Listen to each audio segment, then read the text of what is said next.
Hi guys, ayan, mag-pedicure muna ako sa paa ni kuya at gusto niyang magpatanggal ng mga malalaking balat at sabi niya ay Makati dahil sanay nga siyang magpapatanggal ng mga dry skin.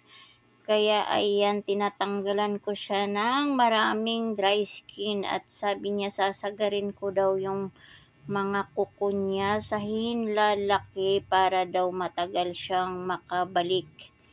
At yung mga tagiliran niya makakati daw yung mga gilid-gilid. Kaya ayan, susungkitin natin yung mga malalaking dry skin dahil yan ang Makati.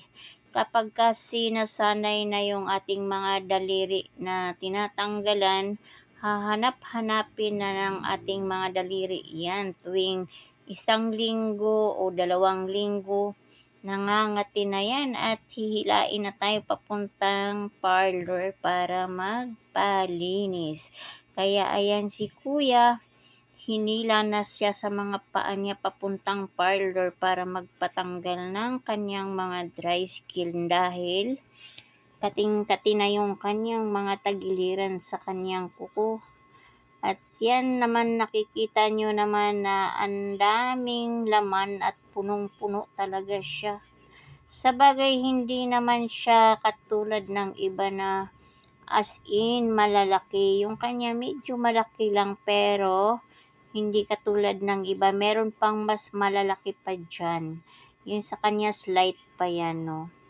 Kaya yan, tanggalan lang natin ng mga malalaking balat sa tagiliran dahil yan ang kanyang gusto.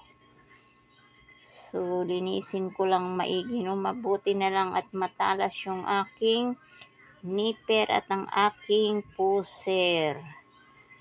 Yan, meron pang natira, no? At sungkitin ko pa ng maigi para matanggal. Hindi naman siya mahirap linisan dahil pag sinungkit siya, sumasama naman. O, diba? Kaya, ayan guys, thank you for watching.